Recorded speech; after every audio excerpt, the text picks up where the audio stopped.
Where's Mario from, man? I'm from Lincoln, Nebraska. What? Come Born on, and man. bred, Man, Husker fed. growing up in Lincoln, what was that like for you, man?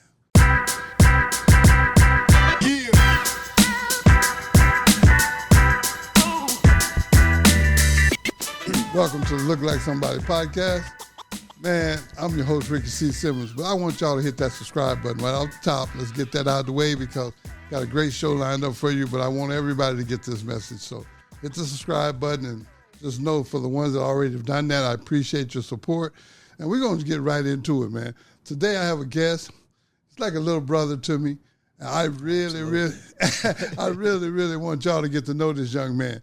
Mario, welcome to the show. All right, thanks for having me, my friend. Man, I appreciate the fact that you found time for me because, boy, I know people's schedules are tight. It is, but this was worth it. Yeah, you made time it's a for sacrifice well worth Mario, it. what I like to do is I like for people to know more about who you are, and we'll get into what you do. Sure. You know, in the middle toward the end, all right? All right. So let's go back to the beginning, man. Where's Mario from, man? I'm from Lincoln, Nebraska. What? Come Born on, and man. bred, Man, Husker fed. growing up in Lincoln, what was that like for you, man? It was good. You know, I was basically, I moved in and out when I was younger, but originally from here. Growing up in Lincoln was great. You know, a safe place to raise a family, great environment, great friends. Of course, you know, we played football in the streets, on the sidewalk, wherever we can make it work. Right. Football is king around here. You know that. Absolutely. So, absolutely. but yeah, just a great place to raise a family. Now, when you growing up here in Lincoln, was it like what was the atmosphere like? Was it? I know it's always cold in the winter months. I get Definitely, that. yeah. But like when I say what was it like, I'm saying, for example, did you have a lot of obstacles growing up, or was life pretty much simple for you? You know, I think in life you always have obstacles. Right. You know, that's definitely true. There's going to be your obstacles that you're going to have, but at the end of the day, I think that the community works together as a whole. Gotcha. You have your politics and stuff that you're going to have with people's differences, but overall, I think we get along very well in the community, you know, but of course, the reality is that you're going to have your obstacles in life. Right.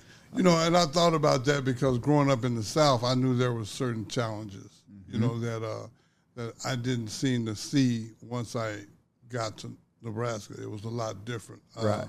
Actually, one thing I will say about Lincoln from what I remember and what I know now is they pretty much leave you alone unless you're making some bad choices. Right, exactly. You know, and that was kind of refreshing for me. Right, Because absolutely. I grew up in an environment that was different, you know. So Yeah. I got to Lincoln and I really kind of, other than the cold weather, I was okay with Nebraska, man. Right. I mean, Lincoln was fine. So now, high school. You attended high school at where now? Lincoln High. That's the only high school in the state, man. I hear everybody say Lincoln High, man. You know, and when they say it, I just smile because a lot of people that came out of Lincoln High have a lot of pride. They do. Yeah, and I have now learned why because a lot of people that came out of Lincoln High have been very successful. Absolutely. So historically. When you were in high school, man, sports part of your life, or? You know, when I was in high school, I played against a lot of the athletes that were on the teams, but I never officially made the team or the squad. But I always played against the basketball players, the football players. I made it a known fact that I could play the game. Yeah, you held your own. Oh, yeah, you know. Well, you know, sometimes, man, and the reason why I pointed that out is because, and we'll get to this part, but I know how successful you have been in your adult life. But I like to go back so that people can understand that it ain't always about a sport. True. You know, I mean, a sport can become a hobby as well. Absolutely. You know, but you finished high school, Lincoln High School. What was next for you, man? College. Where'd you go to school at? UNL. Yeah. What? Yeah, I had to stay home. I couldn't afford to leave, man. So you went to the University of Nebraska? Yes, sir. How was that? That was great. You know, one thing I want to share with you, I was one of the first black recruiters for the university at UNL, and high school and college relations is what they called it at the time. Wow. And if you look in the archives, somewhere down there in the history books, you'll be able to find a movie that they made, which was really beautiful. So, really? Yeah. A movie about you? It was about high school and college relations. Oh, really? And, yeah, and so I got to get asked to be in the film. Got you. I'm horrible with remembering names, but there was the lady, her name was Lisa. I remember that. She was in charge of that, chancellor over that department. And then the vice chancellor was, Mike Foltz. Big Foltz, that's my big brother. His wife was the second in command. Wow. Yeah. So I believe her name was Lori, if I remember correctly. Okay, so you got in. Yeah. And you became a part of that. Yep. Now, your time at Nebraska, challenging? Tell us It was about fun. It was interesting. There was a big difference from high school to college. What do you mean? For me. What do you mean? Well, you had to be more disciplined because of the free time. Yes. The free time can either make you or break you. Correct. When it comes to college. Correct. And so I had to figure that out. Because honestly, my mom wouldn't let me, but I could have graduated early from high school. And I got to thank her for that later because she knew I wasn't ready, but I thought I was ready. I got As you know, they say mom knew what she was doing, basically. Yeah. In other words, you was putting the cart before the horse. You was ready to get out there and get real motivated. Yeah. And she knew better. She knew better, and I thanked her for that later. Yeah. You know, I was like, man, I wasn't ready. It's funny you say that because I look back on college at Nebraska, and I know people not going to like it when I say this, but, out of high school, I wanted to go to Oklahoma. Right. I was dead set on this it. brother going to get canceled. Yeah, exactly. Please don't hold that against me. No, don't cancel this brother. No, don't cancel me. But no, I really had my heart set on going to OU. Yeah, and, I didn't know that. Oh man, and my parents, I was impressed with Barry Switzer. Oh yeah, and plus I had a high school teammate that was a year ahead of me that was already a freshman on OU's team. So I was real interested in OU. Right. Plus I got the inside scoop from my homeboy. Right. But Coach Osborne showed up, and he didn't really talk to me. He talked to my parents. Right. And that's why I can relate to what you were saying about your mom. Because, Coach Osborne and my parents made the decision. They had the meeting before the meeting. Right. You were just there. Yeah. I didn't even know. Right. When I showed up for my meeting, it was already made. The decision was made. So I thought I was going to OU, and my dad, a World War II veteran, he was very serious. He was like, we're going to Nebraska. And, okay. Man, when he started walking toward me with his fist balled up, I had to make a business decision. I bagged up a little bit, and I said, Dad, where we going? We going to Nebraska. Let's go Big Red. Hey, let's just say father knows best. Yeah, man. That day in particular, I didn't really accept it, but I knew what the consequences was from my father, so I went on and went along with it.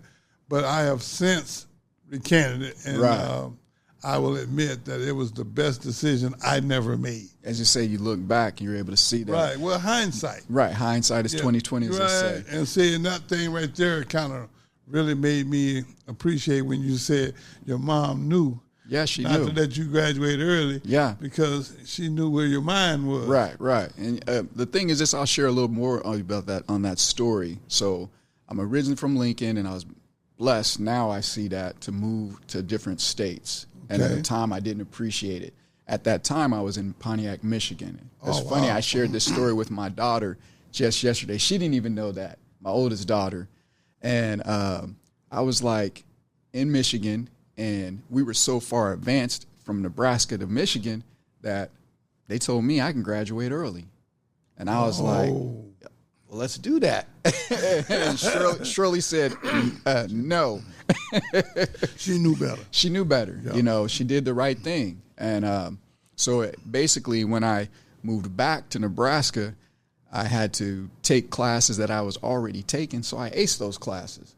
So it propelled me further. I was ready for college. I was ready for the world at that point, basically, and it propelled me further. So I was advanced more than my peers. where I should have graduated early when I got back to Nebraska, but I just took my time. There you go. Things worked I think out. your mom made the right decision. She did. She made the right decision. Because, man, there are so many distractions and obstacles out here for these youth. You would have been probably another statistic. I'd have been lost. Yeah. Yeah. Now, you stayed in Nebraska 4 years, I'm taking it? I didn't complete in Nebraska, though. Okay. So when I was there, I had like a year left. Gotcha. And I ran into an obstacle called money. Oh, yeah, that thing called the dollar bill. Yeah. And I look back at it now, I should have navigated some things differently and didn't go to, pride. Yeah, getting your way as far as going to the right people. Right. That from high school and college relations, from working there at the UNL, I went to work for the Black Student Government. Oh, okay. I got recruited by Vaughn Robertson. I know that young man well. Yeah. So he stole me from high school and college relations, and then I run the Black Student Government. At that time, I believe we were the Big 8 and the Big 12. Yeah. I think originally we were the Big 8. Right, Big 8. Me and my friend, Renita Tyrants, was a track star. Okay. Worked together and doing the Black Student Government. Okay. What was that like? Man, that was an amazing time in my life. Gotcha. Putting that together, getting ready for that conference, the work ethic that it taught me. Mm-hmm. Yeah, she was more of the lead. She was, very intelligent. Right. Doctorate, and what I'm saying. So I just followed suit. But it was an interesting time in my life. And like I said, and then when the semester was ending, you're finishing all your tests and exams at your final exams, and the money got slowed up. That money man, I tell you, it's always an issue. And it's still again, an issue out to of this pride, day. I didn't go to the right people, and for less than $400, I didn't complete. I was ready. They were already getting me to be in elementary education. That's what I went to school for. Okay. So I was lined up for that. You know what I'm saying? And so basically, by not asking for help, which is hard for people to do. It was pride, Right. and not asking for help. I didn't finish, but I made a plan for the future, basically saying to myself, not going to let that happen to my kids. Right. I got you. So, well, asking for help is difficult for anybody, especially when you feel like you're going to be looked down on. Yeah, absolutely. And I will actually say this while I'm thinking about it. I am very, very serious about not asking for help, and I think it has hurt me in some ways. Yeah. For example, I have a 501c3 called RCS Triumph. Right. It runs off of donations. I've had this foundation since 2017, and a lot of people don't even know it. Right. Because I do not want to say, hey, would you like to donate to my foundation? Yeah, it's Here's hard. the link to my website so you can do it. And, it has worked against me because I basically use that foundation to help others. Right. When I travel around the country and speak, I can't continually do that just out of pocket. Right. I mean, it's a business too. So I understand the importance of you not asking for help and how it held you back. But you know what? The one thing about it is you didn't quit. No, so absolutely. What was next, man, after you got done with school? After that, just got into the workforce. Jumping from job to job. Some of the jobs I had at the beginning was mainly manufacturer jobs, good jobs, farmland. I worked there for about a year. When I worked out there, living in Lincoln, the funny story I was sharing with this brother that used to, when I first started, we used to car ride together, basically. Yeah. And I didn't have a car. I worked over there for over a year, and I told him, I said, you can't tell me there ain't no God. I said, I worked there for over a year, made it to work, no matter what shift I was on. Somehow, some way, God blessed me to be able to get there every day. With no car. With no car. I told that brother you that. You were living right. I was living right, man. He was like, what? I was like, yeah, man. So now, after you say you did that for a year? Yeah, for over a year. What was next for you after that? I went from the freezer to the hot spot. Okay. I worked for Gooch Foods. Okay. I'm not familiar, but tell me. Gooch Foods is the ADM. Archer Daniel Oh, Midlands. gotcha. They feed the world. Gotcha. I worked there at the spaghetti part where they did the spaghetti, putting that together. Product dumper was the first, and then I went to machine operator and then a saw operator, and Wow. So you kind of just working your way through this thing. I was working my way through this thing. How long were you there? I was there for over a year as well, too. Okay. Yeah. And then what was the next movement? The next movement from there, I was trying to think. I think the next movement was I did some little odds and end jobs for a while before I landed and got a job with Kmart. Okay. Yeah. But before Kmart, I did Husker. After Kmart, I did Husker Water. Yeah, and that's where it propelled me into the sales. But Kmart, I was the assistant manager of the bakery at it wasn't Kmart. Yeah, it was Kmart. Yeah, I was thinking Walmart because Walmart's still around. It was Kmart. Kmart, yeah. It was because they did the blue light special. What's the blue light special? The blue light special is basically when they need to sell something in the store, they turn this blue light on, and you got to get over there. Otherwise, the product gets sold out, and they drop the price on it to get rid of it. Oh, gotcha. Yeah, absolutely. So that's what propelled me into sales. Okay, so that must have struck a chord with you because that sales thing is something that you're currently still doing, which we'll get to that too. But absolutely. So what was next after Kmart? Then from there, I was went to Husker Water. Husker Water. It was in Meade, Nebraska, a little small town basically that you went there to test people's water at their house. Okay. Let them know that they had bad water, and then you tried to sell them this water treatment system. Oh, okay. Better than Culligan. I got you. So in other words, back to selling. Selling. Okay. That's where it really started for me. Okay, and you did that for how long? Not long, because that was a short stint. And I said, while I was doing that, I was running another guy's business too. So I was running someone else's company, which was basically, that's what segued me into sales. We used to clean cars on the lot, pick up trash on the lot, and this was this guy's company, and I was the one running it. Oh, okay. Yeah. Okay. So that's what got me into the sales as far as in the car business. Okay. Now, you went into car sales. When did you start that?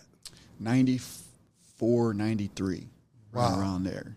Man, did y'all hear what he just said? 94. And this man sold me my car. That's right. And I only had my car a year. This is 2025. Yes, so that sir. means you have been doing this for quite a while. What's that journey been like for you, though, man? You have your peaks and valleys, of course. Yeah. You know, there's the days where you're standing on top of the mountain, and then there's your days that you're in the valley. Listening to the echo.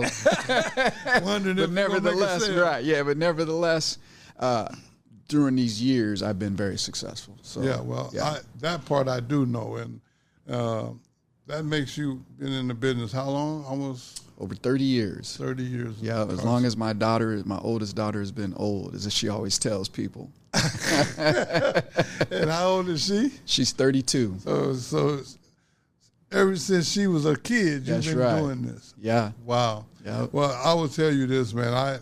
I have to say how proud I am of you. I appreciate that. I always try to give people their flowers. Yes, sir. When I can give them to them now. Right. A lot of times people want to wait till after the fact, and then now can't smell them then. Yeah. Or enjoy or appreciate they want it. to stand at your services and talk about what was. No, I try to give people their flowers. So thank you. I can actually say, man, to me that's a tough business. Yeah. You know, I had a brief stint, but it didn't last. It came across. I mean, I know it's sales, but it still came across in that one area that I still struggle with today, which is asking people to support something. You know, exactly. I admire people that can do it with ease, because you do it with ease, dude. I give you credit, because I'm a hard person to sell, so I'm too. And you sold me, and I thought that was impressive. So all right, but long as you've been in this car business, man, I mean, is it one of those deals that you just had a knack for after you realized that sales was your thing? How did that? I mean, how did you? I guess what I'm trying to ask is, how did you manage to get 3 decades in this? You know, I was thinking the same thing, but when I first started, because when you go back to what Nebraska is, being from here, it gets cold. Right, that's the first thing that I was hesitant about. I was like, man, I'm from here, but I do not like the cold. Right. You never get used to this. Right. And so I was saying, man, what am I doing? What am I doing? What am I going to do when it gets cold? And, you know, you just bundle up, make sure you have the proper gear. You got to dress accordingly. Yes.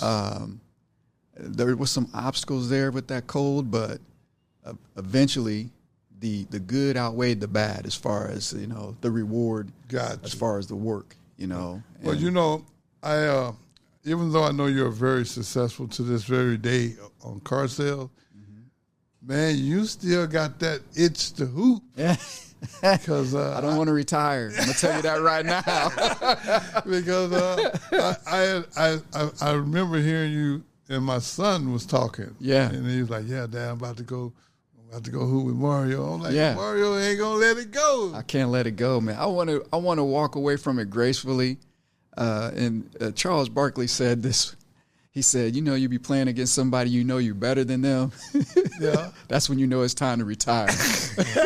And they're getting by you. So far, that hasn't happened yet. Okay, so you still hanging in there. I still hold my own. Well, I'll tell you what, I admire that because that's a great way to stay in shape as well. Mm-hmm. Oh, yeah. And keeps your mind sharp, too. Yeah, because absolutely. These youngsters, man, they might not have the wisdom, but they got the athleticism. That's right. So you got to outthink them. Yeah, so it keeps you sharp. Yep. Now, playing in these leagues that you play in these tournaments, I mean, how did you get started doing that? You know, when I was younger, I entered into it on my own, putting teams together and stuff. Yeah. But I kind of retired when Michael Jordan stepped away from the game. I called myself retiring. And this brother called. He actually played with your son, too. His name was Paul. Paul called me. He was like, man, I need some help. And I was like, say no more. I got you. Back. Yeah. And so I called another young man that played well with me, too, you know, and we was like the big three. Oh, God. Won a championship, won several championships together. Really? Yeah, absolutely. And we was basically put together with another team. So it was the other guy's team, and us three came in there. Paul was already there. And then so Paul said, man, we out here losing. I need some help. So I said, I got you. Right. Well, look, man, I'll be honest with you. I just think it's amazing that your mindset is still – you know, it's very positive. Oh, yeah. You know, I'm a big fan of positivity, and I know that I live in a world that doesn't necessarily agree with positivity all the time. I get that. Yes, sir. And I don't never want to take anyone to think I take that for granted, but I still like positive over negative. Absolutely. You know, and I go out and I seek positive. Have to. I don't understand what the attraction to negativity is, but and I guess I haven't really put a lot of effort in trying to figure out what makes negative so popular. Right. But I still believe in positive. I just think it's a way to uplift people, you know, and encouraging people. And what I'm saying that for is to say this. What you do for a living, I mean, man, those are very important purchases. Absolutely. You know, when people come to you looking for a vehicle, man, you can't just, you know, I mean, not in good conscience. You can't go out there and just put them people in anything.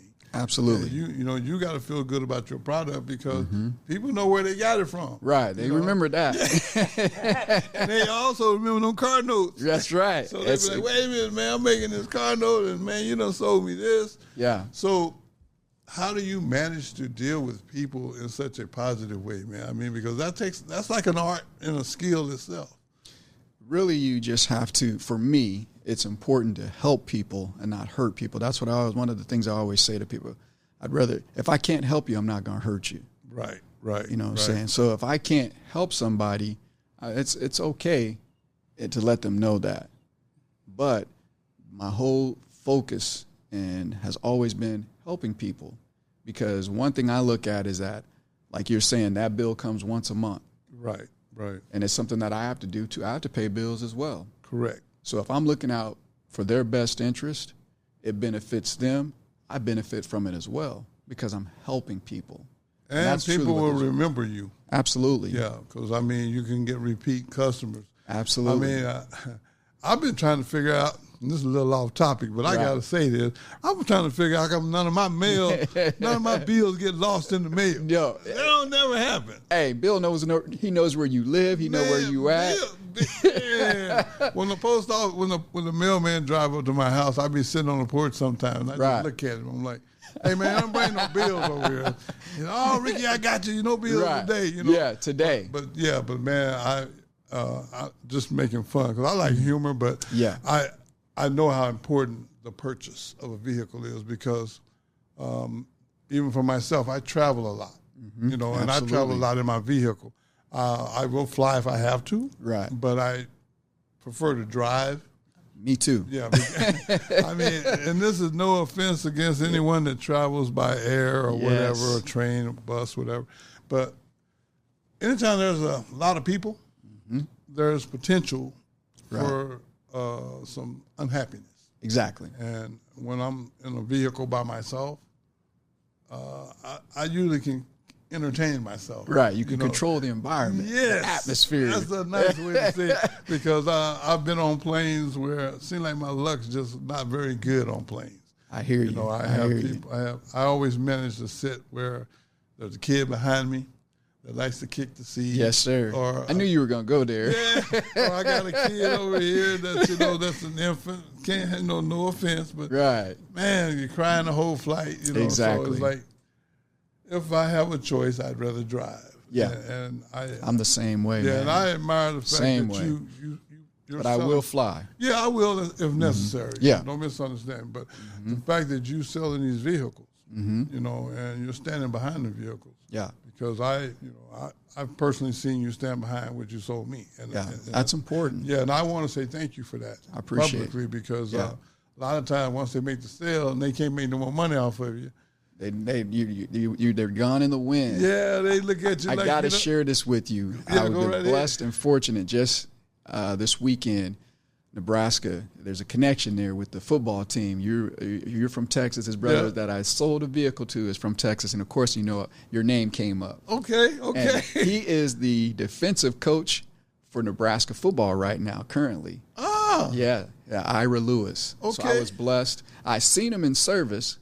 And, you know, you see, brother, you say hi, you know, we spoke, give that nod or what have you. Right. But I didn't know who he was. He big boy, you know that. Yeah. Big man, I should say. Yeah. Full grown man. Yeah, he's a grown man. But you know what? He's humble, gentle giant. You know what I'm saying? Right. Good brother. You know, we really enjoyed. He really appreciated how I helped him out in a situation. He was in a major car accident, totaled his vehicle out. Okay. So he needed a vehicle. Red carpet treatment with everybody. That's my motto. But I really took care of him. Of course, your name came up, and I was like, man, I'm going to be visiting with this brother on Tuesday doing a show. He invited me. I'm just a nobody trying to make it as well. And I appreciate your invite. Man. No. I appreciate people. And see, that's the thing that I'm real big on is, first of all, humility. I think being humble, I think it's a strength. Yes, sir. Whereas a lot of people take it as a weakness. I disagree with the people that takes it as a weakness. Right. And being grateful. Absolutely. I mean, because to me, I just think life is so precious because it's not promised. You know, we're not guaranteed to have any certain length of time here. So absolutely. I think every day we should make the most of it. And like by you being willing to come and be on the show, man, you don't know what that means to me inside because I know how busy people are because I know how busy I am. Absolutely. And when people take time out of their busy schedule to fit you in, dude, I don't take that for granted. So I just want to say thank you as well. You're welcome. I want you to know, man, that no matter what, I mean, I look at you like a little brother. I appreciate that, man. And I want you to keep being successful. And I want you to keep that positive mindset and that positive attitude because that personality that you have, I think is going to serve you very well going forward. It's already served you well. Right. And it will continue to serve you well because there's such a shortage. Absolutely. You know, I mean, one of the best examples I can give, and I don't want like throwing people on the bus because I throw Ricky under the bus. Right. But I don't throw other people under the bus. But this is just an example. I went to a convenience store, and, you know, and the cashier, I don't know, maybe they were having a bad day, but, right. you know, I just think when you give me the impression that I'm inconveniencing you. Right. We've been there. Yeah, to spend my money. Right. I just think that's kind of, I'm trying to be nice here. I think that's different. Rude sometimes. Yeah, exactly. And, you know, and so, but I have on a positive note, when I do get a cashier that's, hey, how you doing today? Did you find everything you need? I reward that as well. Exactly. And I let them know in front of everybody else. Hey, you know what? I really appreciate your you know, your hospitality and your personality. Yeah. You keep that. You keep that personality. That looks good on you. Exactly. In other words, it's a compliment, and it's a little bit of encouragement to keep doing that. Compliments are getting rare. Absolutely. Yeah, they're getting rare and they're getting scarce. Yeah. You know, like you were mentioning with that, you mentioned earlier that person at that time might have been having a bad day. Because that typically may not be their behavior or attitude. Correct. And that's the reason why it always pays to be nice to people, even though you encounter in things like that in life. Right, because we don't know what's going on in someone's life. Exactly. And I try to be mindful Co-workers, people that you run across in the streets or whatever, road rage, whatever the case may be, at the convenience store. Right. A perfect example I'll give you that, being in the business, we do what we call follow-up phone calls. Yeah. And I called a customer, and she was a little short with me. I got you. But you can't take it personal. You can't wear your feelings on your sleeves. Right. I was listening. I'm listening to everything that's going on, not just what's going on as she's talking to me. I could hear what's going on in the background. Yeah. Kids were crying. She was having a bad day. Right. And she was short with me. Like I said, I don't hold my feelings like that. I don't hold grudges or anything like that. Right. The phone call ended. I called her back, and it was an entirely different conversation. Right. She apologized, and I told her, you don't even have to apologize. I could hear what was going on. Right. So we have to acknowledge those things in life. And I think people need to do a better job of that. I'm usually pretty good with it, but I understand that circumstances dictate a lot of things. Oh, yeah. So I'm not putting anyone down. That's really not my deal. I think society does that well enough on its own. Exactly. So I don't have to pour gas on that fire. But what I will say is this, man, I encourage everybody to try your best. And this is one of my Ricky-isms, I call them. Right. You know, treat people the way you want to be treated. Exactly. But I think the key for me on that is I do not expect it in return. Right. That way I'm never let down. Exactly. So if I'm really nice to a person and they're not nice to me in return, I smile and keep walking, and I'm like, man, it sure suck to be them because they're going through something that ain't got nothing to do with me. Right. And I think as long as I can keep that mindset, I think it avoids unnecessary drama. Because drama is, I don't know, I think drama's got a membership at every gym in America. I think the way drama, you put that. I think drama and negativity, they be in the gym like 24/7. Working it out. Yeah, they be, man, they on steroids. Right. They getting, that's true. They blowing up. Yeah. So, and you had mentioned road rage. I think that's a lot of it. I mean, I don't really believe a person gets in their car with the intentions of having road rage. Right. I don't believe that. I think that's just something that comes, maybe something was not well before they left home. Yeah, that's what it is. They was carrying it with them. So I try to be mindful of everybody and try to be respectful. I think respect is the word that I'm really looking for, because to me, if I have respect for myself, then it's easier for me to respect others. Absolutely. Yeah, and I just think that doing what you do for a living, you have always got to be respectful, because that's not like going to the grocery store. Right. Absolutely. You know, I am not looking for another car.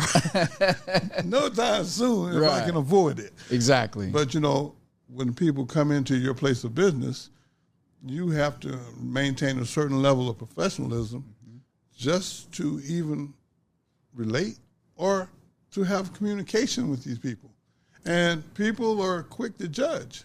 Yeah. If they, you know, like you said, if they short with, you know, if you short with them, Well, we're just looking, so yeah. You know, there's a reason that they came to visit the dealership. Even if they're just looking, I'm okay with that. Because they may be making a decision later on down the road. I'm going to need to sell cars next month, 6 months, a year from now. Right. So it's okay to have someone to tell me that they're just looking. Yeah. Usually that's a defense mechanism. Yeah, to keep people away from it. Right. But you know what, though? I think by you having that approach, I think it really works to your benefit. Because, absolutely. You know, if people say, hey, man, you know, I need a car.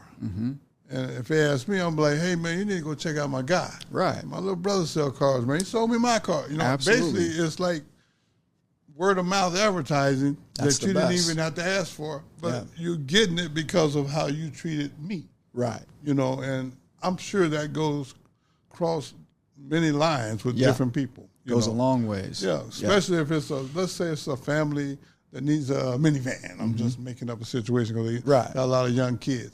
Well, if usually they're around other families with a lot of kids. Right. They run in the similar circles. So, exactly. Hey, where'd you get that? Right. Oh, yeah, I'm glad you asked, man. Got a guy named Mario. Yeah, he took care of us. Right. Next thing you know, hey, Mario, such and such told me about you. Yeah. And you'd be like, yeah, well, come on in. How can I help you? Yeah. I love that mindset that because I've came by just to visit you on your job. I just stop by. I'd be traveling or something. I'll stop in just say hi. Just say hello. Yeah, and I love that. But I've seen people at your desk, and I'll be like, you know, hey, he took care of me. And they go, oh, yeah, we've been knowing him for a while. So that's encouraging. So basically what I'm trying to say is I'm giving you your credit publicly. Absolutely. Because a lot of us as humans, we only want to give you attention when it's not good. So I'm just asking you, man, to keep doing what you're doing. Thank you. And keep that mindset. Absolutely. Now, I got to ask this too, though, man. Right. Now, I know you said there'll be some ups and some downs. I get it. During those down times, how do you maintain your positive mindset? You got to refocus. Prayer first. You got to stay prayerful. I got you. Got to keep God in the picture, man. But all the time. Definitely refocusing. Go back to the basics. As they say, keep it simple, make it plain.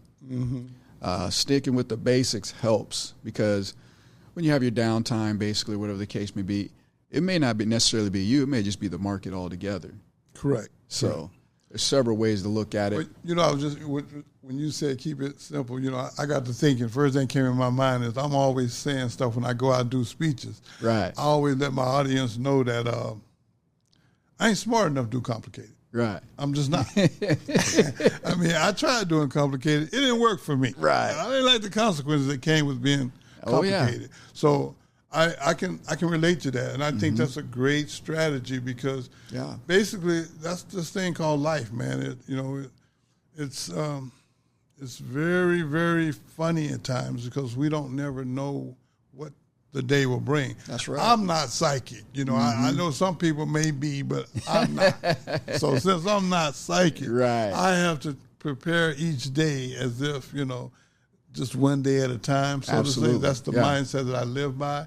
A lot of people say, well, man, you know, you're putting added stress on yourself. Well, I don't agree with that.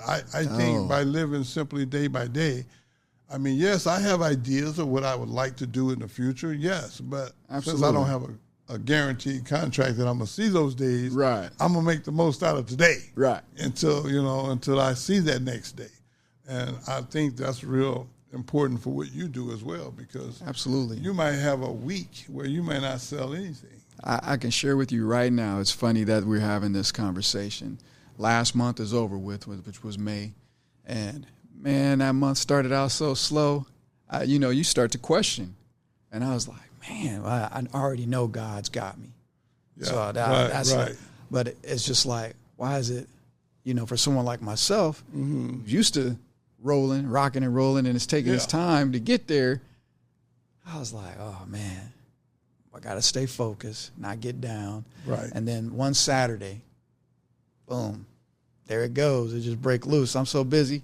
I wish I was the 2 or 3 of me. Yeah, so I go back to Matrix. Yeah, exactly. So it's funny how that worked out. And then after that, it just takes off from there. And see, to me, that's a great example. Mm-hmm. I mean, I always challenge my guests every week, especially people that are doing, I call it self-employment or sales jobs. I got this mindset, and I was just talking to my guest last week about it, and it seemed like I have a knack for finding guests that are real similar to me in this one way in particular, which is every guest I seem to have their quit buttons broke. Yeah. Yeah, they don't know how, they don't know how I like to quit. That. Yeah. Quitting is not an option. Winners never quit and quitters never win. There you go. And that's kind of the mindset. And I think that goes across the board, man. Right. I just think whatever your profession is, you got to have a never give up type mentality. Have to. Because if you don't, I really believe that you're working backwards. Oh, yeah. And that's just my personal opinion. I always try to encourage people, man, even when things aren't great. Absolutely. Still stay ready, because one of my rappers that I'm fond of, he has a saying, if you stay ready, you ain't got to get ready. I love it. Yeah, so, I mean, I'd rather have that mindset and nothing happen versus not having it, and then everything happened and you ain't ready. I just think that adds a lot of pressure. So it's easier, or for me, it's easier to stay stay ready. Yeah. Yeah. And it seems like to me, if you're not ready and 5 people come in wanting cars and they all want to buy them from you, if you're not ready, you can't handle it. You can't handle it. One thing is this, I know you're a fan of music like myself. Right. I love music. So I have a theme songs. Whoa. I've got theme songs that have helped me make it through in life. You know what I'm saying? Gotcha. Just, I listen to that and I get encouragement. Yes. And it just gives me strength. It's funny you say that because I am a big fan of music, because sometimes music is the only thing that can pick me up. Calm the savage beast. Yeah, I mean, I can listen to. Now, I'm not against any style of music. Right. I just have a preference. Right. And I like upbeat music that kind of make your head bob a little bit, because for me, that gets me going. Exactly. Some people like the slower or the blues or whatever. It depends on the mood and the situation. Right. For, so. Yeah, but if it don't make my head for do me. This, for me. If my head start doing this, I'm on to something. Yeah. And that's just, it's been that way my entire life. And I found out that you have to figure out what works for you. Right. Because the one thing I will admit to is what works for me may not work for someone else. That's true. But that's vice versa. Absolutely. So you have to really look in the mirror and say, what makes that person tick? One of my friends, we played basketball together. He played basketball for Nebraska Westland. Okay. And we met in Lincoln at Verizon. Okay. And he's in L.A. right now. And he was looking at me, gauging his life. And I told him, you can't eat what I eat. And vice versa, I can't eat what you eat. Right. And that stuck with him and has helped him in life. And he always reminds me of that when we touch base. We talk periodically all the time, stay in contact with each other, even though we're in different states. He'll call me up. He got something going on in his life. We encourage one another. Right. Call me up. Be like, man, I'm going through this, and that, and then third. Like, this is what you do. Well, that's real important too, man, because, and on a serious note, everybody needs somebody, whether Absolutely. they want to admit it or not. I know for a fact that whenever I talk to some of my, I'd say, buddies from back home or buddies I played ball with in college or pro, I know that when we have a conversation, it's like we never parted. That's it. And that's very important to me, because unfortunately, what I notice or what I witness in today's society, you can't strike up a conversation with anyone like you used to. Yeah. I mean, some people are, like you say, we never know what someone else is dealing with. Right. So let's say, for example, you're at the grocery store. You can't just, hey, how you doing today, man? Right. I mean, people will sometimes get offended. Look at you funny. Yeah, so I made it my business, and I got this thing with me in grocery stores is I walk slow anyway. Right. But I walk extremely slow in a grocery store. Right. Because I have seen how something as minor as meeting someone at the end of an aisle can turn into something really bad. So if I'm walking like at a snail's pace, right, and some little lady come around the corner and she's in a hurry because she has to startle them. Yeah, she might be on her way to pick up the kids from daycare or whatever, and then she's maybe not paying attention. I can see where that would not set well with one or the other people. Sure, so absolutely. I always tell myself, Ricky, don't go anywhere in a hurry. Right. You know what I mean? Yeah, and that's just for me. I'm not speaking for anyone else. Right. Some people, I know you got to be in a hurry. I get that, but I try my best to stay focused on taking my time, being aware of my surroundings. Oh, yeah. And making sure that I respect everybody the way I would want to be respected, whether I get it in return or not. Right. I think that's important. And back to your job, man, I was just sitting there thinking while I was talking. When a person comes to your place of business, the first thing you have to do is, I'm sure, greet them. But after that, it's more about your listening skills. That's it. Is that accurate? That's true. Very true. So if you're not paying attention to what their needs are, you stand a chance of losing that opportunity. Yeah, listening right? And also noticing body language too. You start to pick up on a person's body language, how they're, for me, being in the business for as long as I have a lot of repeat and referral business, which helps. Right. Right. But when you meet someone for the first time, you have to listen. I don't know their story until I'm able to listen to them. Right. Well, that makes sense because sometimes when they come in there, I mean, there may be dire reasons why they're there. Right. Like you say, you was helping out the young man with the Huskers. He needed a vehicle. Yeah, he needed a vehicle. He got totaled out, and he got things to do. Yeah, and his schedule's tight. Right. So he can't be wasting time. Right, and you was there for him. Oh, absolutely. And I'm pretty sure you made a friend. Not only a customer, but you made a friend. Yeah, I told him that. We got to go out. Yeah. Break bread. Yeah, there you go. Because, see, that way people feel like you actually care. Yeah, absolutely. And you really do, and it shows. Yeah. Because just like people can tell you do care, they can tell when you don't. That's true. Yeah. Very true. So I found that part out, too. So I try my best to understand that this thing called life is very, very special. I recommend no one takes it for granted. Absolutely. Just doing this show, I'm honored every time I get a chance to do this show because to me, I don't never know if I'm going to get to do another show. Right. I would like to think, I'm going to be doing this for the next 10 years. Well, right. But there's no guarantees. Absolutely. So I just highly recommend that everyone be a little more grateful. Be respectful. Yes. And being humble, man. I can't repeat that enough. I just think being humble is a good look, even though a lot of people may disagree with that. Right. I really believe that being humble is the way to go. Absolutely. I think it allows people's defense mechanisms to drop. Be at ease. Yeah, you can kind of relax your shoulders, I call it, because there ain't no tension in here, And I get that, So my deal is this, man. I really just, I don't know, more than anything, I just want to say thank you. You're welcome. Is there anything that I didn't cover that you might want to talk about? I was kind of thinking of a couple of things. Well, go ahead and share them with us, man. You had brought out some interesting points about with life, needing people, needing that like a team.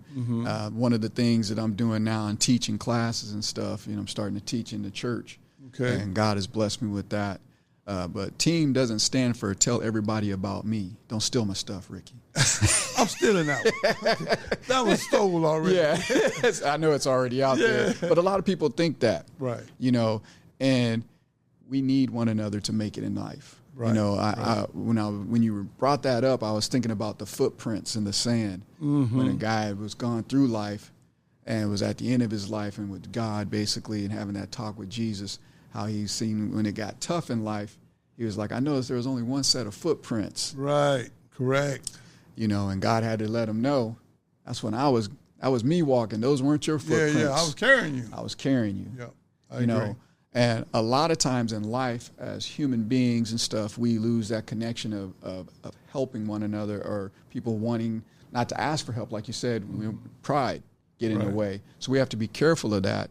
So the team is about working together, showing one another love. If I see you in need of something and I can help, or you come to me and I can help, I do it without wanting anything in return. You know what I'm saying? So that's something that happens in life. I think that's really important, because for some reason, and this is maybe just through my eyes, but I do see a whole lot of me.